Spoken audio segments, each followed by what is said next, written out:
খবরটা চট্টগ্রাম সাগরে 250টির বেশি লাইটার জাহাজ পণ্য নিয়ে সাগরে ভাসছে। মানে কি? মানে হইতেছে যে সাগরে প্রায় 14,000-এর মতো লাইটার জাহাজ বিভিন্ন পণ্য, গম, ভুট্টা, চিনি, ভোজ্য তেল, ছোলা, খেজুর, ডাল, সয়াবিন যা এই সমস্ত নিয়ে বাংলাদেশের বিভিন্ন অঞ্চলে ঘাটে পরিবহন করে থাকে।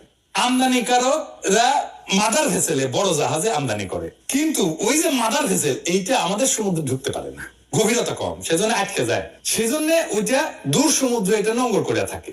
তো ওই মাদার ভেসেল গুলা কুতুবদিয়া সহ চট্টগ্রাম শহরে বহিনগরে থাকে। ওইখান থেকে মাল খালাস করে ছোট ছোট ভেসেলে নেয়, নিয়ে তারপরে এটা ভিতরে আসে। তো এই যে সিটি গ্রুপ, এসালম গ্রুপ, আবুল খায়ের গ্রুপ, বসুন্ধরা গ্রুপ তেল নামাইছে লাইটার জাহাজগুলোতে, কিন্তু খালাস না কইরা গত 1 মাসের বেশি সময় ধরে সাগরের বিভিন্ন পয়েন্টে, যেমন সন্দ্বীপ, হাতিয়া, ভাসানচর, হরিণাগার, এগুলো ভাসায় রাখছে। শুধু তেল না, চিনি বোঝাইকে তো 30 থেকে 35টা লাইটার জাহাজ বাসায় রাখছে, গম বোঝাইকে তো 24 থেকে 28টা লাইটার জাহাজ বাসায় রাখছে, সয়াবিন বোঝাইকে তো 20 থেকে 22টা লাইটার জাহাজ বাসায় রাখছে। এই সব মিলায় প্রায় শতাধিকের অধিক এই পণ্যবাহী লাইটার জাহাজ সাগরে ভাসমান অবস্থায় আছে। সাগরে রাখা সুবিধাজনক, কারণ প্রশাসনিক ভাবে সাগরে তো কোনো অভিযান করা হয় না গুদামের স্টকের জন্য। ভোগ্য পণ্য বিভিন্ন গুদামে না রেখে সেই জন্য ভাসমান রাখছে লাইটার জাহাজ। ভাইজানেরা, আপনাদের বলি, শয়তানি না করে তেল বাজারে ছাড়েন।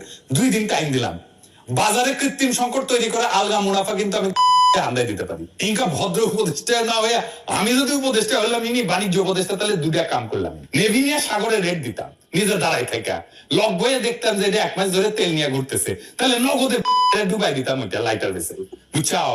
ইনকা করে 10-12টা ডুবাই ঢাকা শহরে আসতাম, তারপরে নিতাম, বুঝছাও, নিয়ে ওই সব কয়টার হেড অফিসে ম্যাটতাম নিজের হাতে।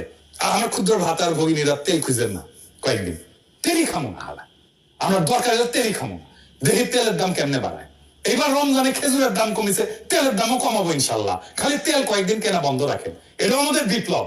এই বিপ্লবে আমরা জিতবো। এই সমস্ত অলিগারদের হাত থেকে আমাদের বাজারকে মুক্ত করব। ইনকিলাব জিন্দাবাদ।